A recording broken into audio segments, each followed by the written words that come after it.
Hey guys, before we get started, I do have to tell you something. Last Monday, January 26th, I filmed this interview with MAGA Joe Forte, and two of my cameras crapped out. The one that was facing me, and the wide shot with the two of us.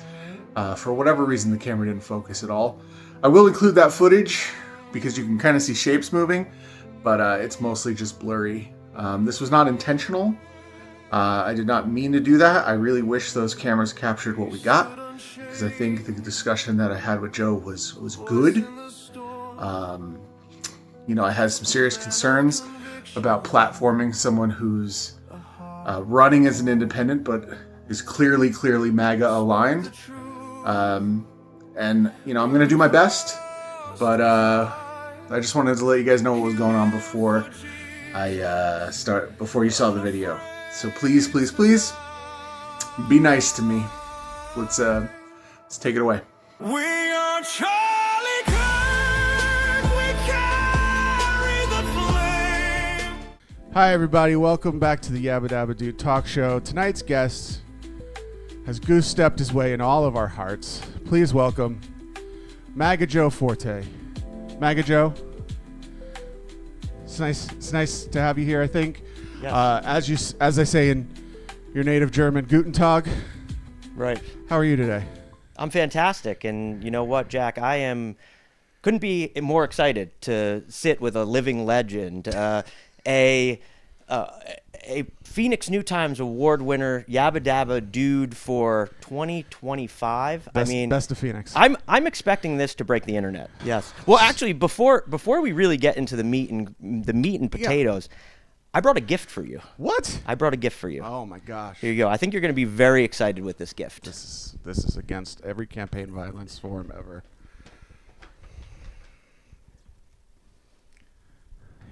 Look at this motherfucking piece of shit. Look at this.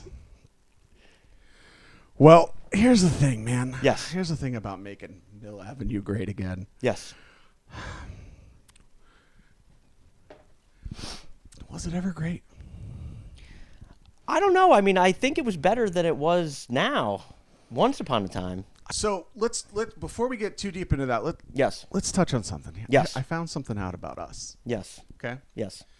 So I was reading your Ballotpedia, and I saw that you grew up in Yorktown Heights, Westchester County. Westchester County, Cortland Manor to be exact, but Okay. Yorktown Heights was where my high school was. Got it. Yes. So I was born and grew up 25 miles away. Really? In Cornwall, New York.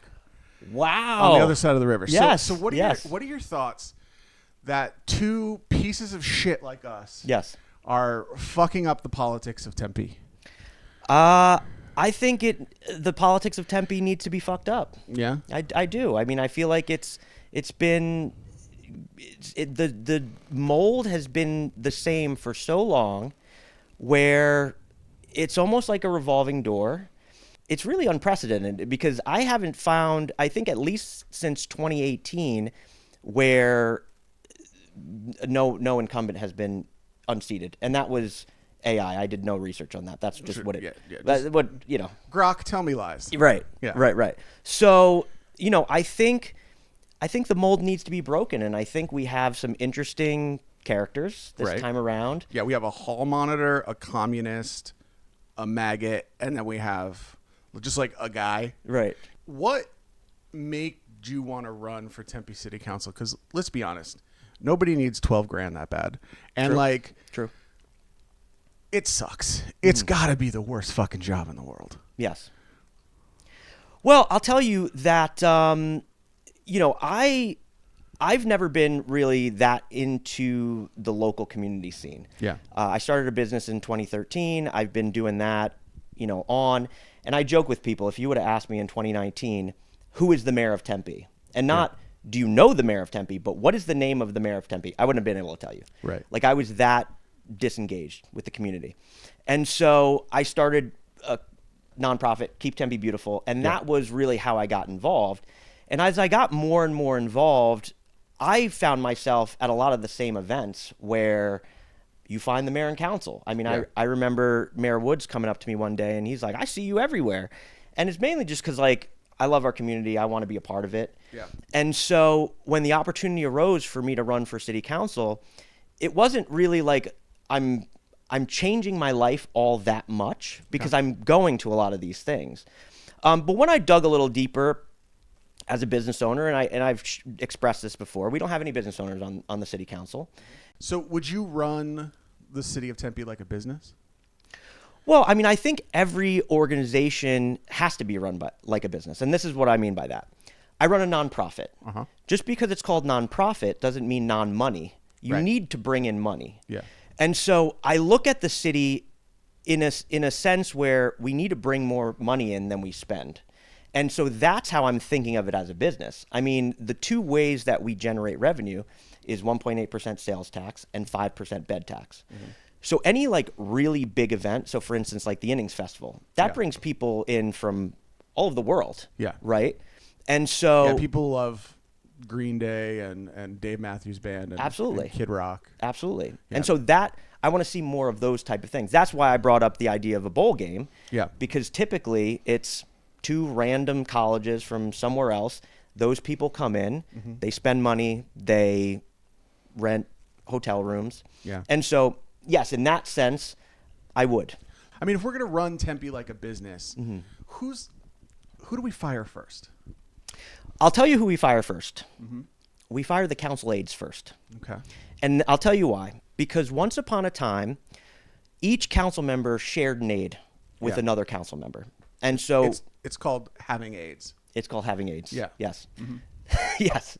So we had 4 total. Yeah. And a few years back, they said, you know what? We need a full-time aide for each part-time council member. And I feel like they're probably trying to find things to do. So I would bring it back to that. Yeah. Now, that wouldn't save a ton of money because right now we're actually spending more money than we're making in. Yeah. That would probably only save $200,000-$300,000. But that's where I'd start. Okay. So you want to bring big name musical act to the ASU Stadium, correct? I would like to do that, yes. So what are you thinking? Kid Rock, Lee Greenwood, Creed? What are your thoughts? I'm more lean into like Future, Kendrick Lamar, and J. Cole, but that's just kind of more my musical tastes. I don't really like country. Like a Martin Shkreli vibe. I like it. So you want to bring hip hop to the ASU Stadium? I think the kids these days really they listen to hip hop, they listen to EDM, and that's why some people want to bring that Gin Blossoms vibe back to Mill. Right. The issue with that is the kids don't listen to rock music. Correct. And so you could have these indie bands on Mill, but like the students aren't going to go to see them. So I would say more hip hop, indie, EDM. Yeah. The stuff that you see at the, look at the headliners at Coachella. I barely even know any of the acts anymore when I look at Coachella. I went to Coachella this year. It was great. Okay, Yeah. great. Yeah. I'm going to say this, okay? And I offer this as free advice, Yes. and I really wish that Corey and everybody else understands this. Local governments do not build music scenes. Absolutely. Police departments destroy them. So how do you support fostering making Mill Avenue great again and bringing an arts community to Tempe, but also supporting neighbors telling on neighbors, sending armed responses to people's homes over noise complaints, and not letting people use their homes how they see fit?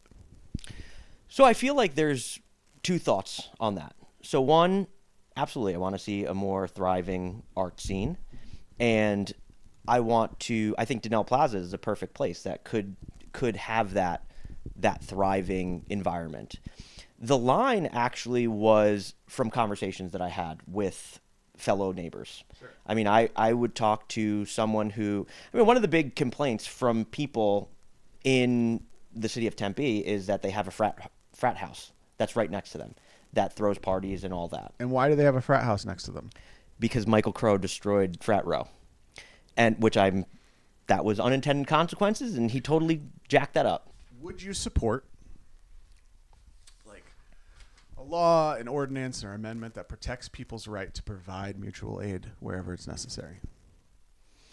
So that is a complex issue, and I don't want to see the mutual aid being in the parks. Would you say that during the pandemic things were a little weird?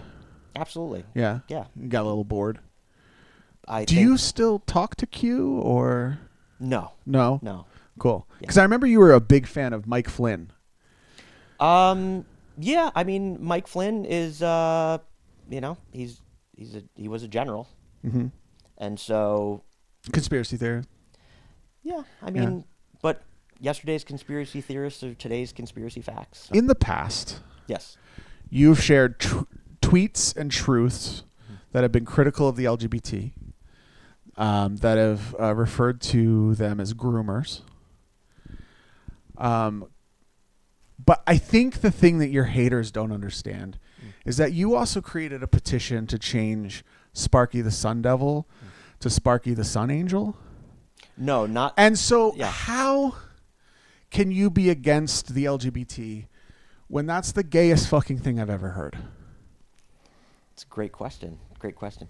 Well, I'll hit you with two parts, right? Hit me. So one, I have nothing against the LGBTQ plus community.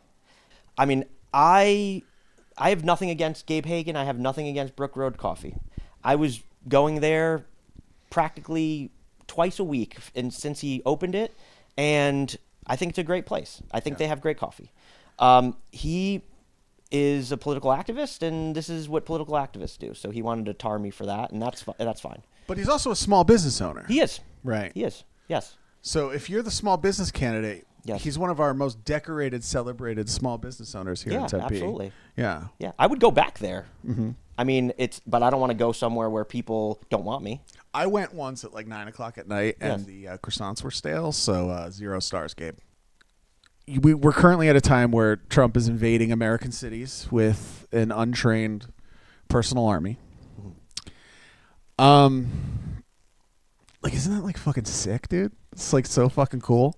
It's like masculine and awesome, isn't it? Yeah, I mean, there's definitely a PR crisis going on right now in some of the federal agencies. When Trump came along, I mean, he was the antithesis of the government up until that time. Right. Right. So I voted for him, Yeah. and I thought he was a better candidate. Okay. Now, I believe if the Democrat Party put up a better candidate for us, Yeah. we could vote for them. Yeah. But I reject the idea that just because you vote for someone, Yeah. now all of a sudden you have to be a shill for them and their party Right. for the rest of your life. Tempe has a large Hispanic and Latin community. Yes. Right. They are being terrorized and decimated right now with ICE, the actions in our community. And there's that knock-on chilling effect, right? Yes. Of even if they're not invading, your neighborhood right now. Yes. So what would you say as someone who's put the person in power who's terrorizing their communities? What would you say to them that would convince them that you have their best interests in mind? Yeah, well, I would tell them, let's talk about what I can control. The things I can control are what we can do in the city of Tempe. And just to piggyback on that thought, I hear that because I was at the door the other day with a Guatemalan citizen. He's an American citizen, but he came from Guatemala, and he was terrified. And we talked it through. And what I shared with him was I met with the police union president to really understand what is Tempe doing. Yeah. And he assured me that we're not asking for papers. We're not throwing people in jail and calling ICE on them. There is a process for that. It's called the 287G agreement that cities can effectively be de facto ICE agents. Mesa actually has that. Yeah. And we do not. And I would not encourage. I want to stay where we are. Yeah. With that. And so that's what I would share with the folks. But also I'll share with you a lens. My parents are immigrants. Yeah. My parents immigrated here from Italy. And so to say that I have no care about the immigrants is not unfounded. Yes. I understand that when you vote for a candidate, you get a potpourri of things, right? And there's things that you like and there's things that you don't like. Yes. The problem I think that we see in our community is that the people who have voted for the Trump administration that puts our communities at risk is that those voters either downplay, you know what, man, like I don't have anything to do with that. I just thought he was better than the other guy. I voted for Corey Woods the first time. You see me out there all the time shitting on Corey Woods. Right? Yeah, for sure. It doesn't seem like a reciprocal thing, right? If you voted for this guy, he represents you and your vote. The things that he's doing that you don't agree with, you should be the loudest voice, not the quietest voice. Right. When I hear you go like, hey, man, like I'm just not into it. It's not my thing. It sounds like I don't want to take any accountability for my vote. And I'm not really going to do anything to rock the boat. But I'm also not going to say, yeah, that was fucked up. He shouldn't do that. No, I say it's fucked up. I mean, I don't want to see American citizens being asked for their papers, and I don't want to see people I don't want to see the Fourth Amendment being trampled on. I mean, that comes from a place. That's gone. That's canceled. Well, I'm just saying, like that comes from a place where, you know, I served this country. I took an oath to defend the Constitution of the United States from all enemies, foreign and domestic. Like that speaks to me. Yeah. You know, and that's why I'm running for city council. I want to be able to be in a position where I can push back when needed. And so, but to say that I have to now be a cheerleader for this, I don't want to be a cheerleader. I don't think anybody's saying you have to be a cheerleader No, for it. But I think what we're saying is Yes. we're not hearing. Yes. We're hearing, I don't want to take responsibility for that. That's not my responsibility. I had nothing to do with it. I just voted for a guy. Yeah. And that's not what people want. Yeah, no, absolutely. Well, and that's why I wanted to share with you. Like I don't want to see this become Nazi Germany. Obviously, I don't think anyone wants to. Well, right? Well, I don't. There's think some people that really want to see it become that. Well, I mean, I don't. Okay. I don't. So, if you could look right into that camera and just say, "Trans lives matter." Trans lives matter. All right, thanks, man. And I believe trans lives do matter. So that's not something that was that controversial. Well, I just wanted to say I really appreciate you having me on the show. Yeah. And I'd love when you call me out. You use the M squared because that's what this is the M squared. Oh, Jesus Christ. M squared hat. You know? Yeah. So all right, I will do. Yes. Yeah. But this thank is you again. By the way, boys and girls, this is what they call a dog whistle. Thank you.